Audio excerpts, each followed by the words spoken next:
Ancient Egyptian arts. It includes the painting, sculpture, architecture, and other arts produced by the civilization in the Lower Nile Valley from 5000 BCE to 300 CE. Ancient Egyptian art were considerable sophistication in painting and sculpture and was both highly stylized and symbolic. Egyptian art is divided into three periods. First is the Old Kingdom.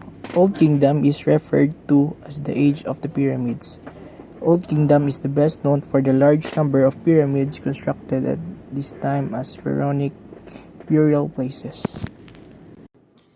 During the Old Kingdom of Egypt, when a strong central government and economic prosperity combined to allow for the monumental works like the Great Pyramid of Giza, the Sphinx, and the elaborate tomb and temple paintings.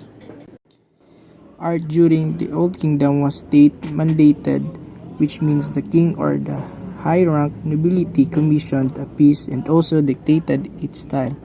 This is why there is such uniformity in Old Kingdom artwork. As you can see, the image up top is the step pyramid of Djoser at Saqqara, Egypt. It is the Egypt's first pyramid. It was built in the 27th century BC during the 3rd dynasty rule of Djoser. Beneath the step pyramid is a bewildering array of tunnels and chambers, the center of which is a 80-foot deep shaft. At its bottom contained the burial chamber of King Djoser. Below is the Great Pyramid of Giza, built during the reign of King Khufu, also known as Cheops, of the 4th dynasty, Egypt. Egypt's pharaohs expected to become God in the afterlife. To prepare for the next world, they erected temples to the gods and massive pyramids, tombs for themselves, filled with all the things each ruler would need to guide and sustain himself in the next world. The Great Sphinx of Giza is a giant 4,500-year-old limestone statue situated near the Great Pyramid in Giza, Egypt. The Great Sphinx is one of the world's largest monuments. It is also one of the most recognizable relics of the ancient Egyptians. It features a lion's body and a human head, adorned with a royal headdress. According to some estimates, it would have been taken about 3 years for 100 workers, using stone hammers and copper chisels to finish the statue. Middle Kingdom is the period in history of ancient Egypt stretching from the establishment of the 11th dynasty to the end of the 13th dynasty between 2055 and 1650 BCE. The Middle Kingdom is usually regarded as the high point of Egyptian culture. The tomb of Mentuhotep II is itself a work or art sculpted from the cliffs near Thebes, which merges seamlessly with the natural landscape to create the effect of a wholly organic work.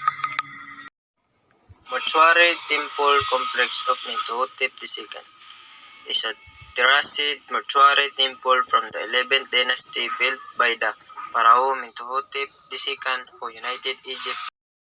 Pictorial of Senusret II, that during Dynasty 12, 1897 to 1878 BCE.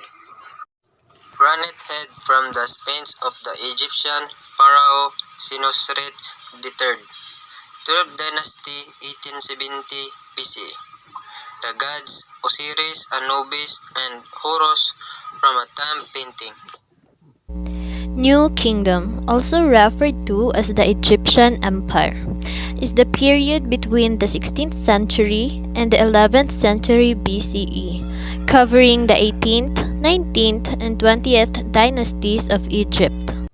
Although this era is often characterized as disorganized and chaotic, there were still many fine works created during this time, like tomb paintings, statuary, temple reliefs, pectorals, headdresses, and jewelry.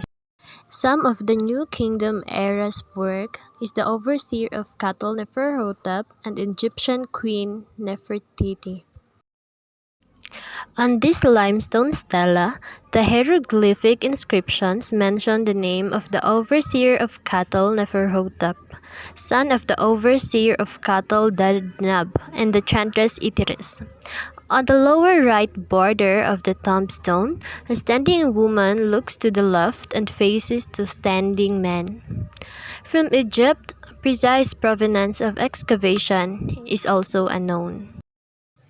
Egyptian Queen Nefertiti, the wife of the pharaoh Akhenaten of the 18th dynasty of Egypt.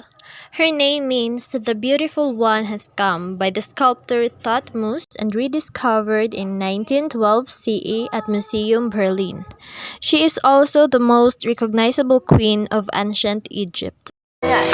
It's been 12 days, I think I'm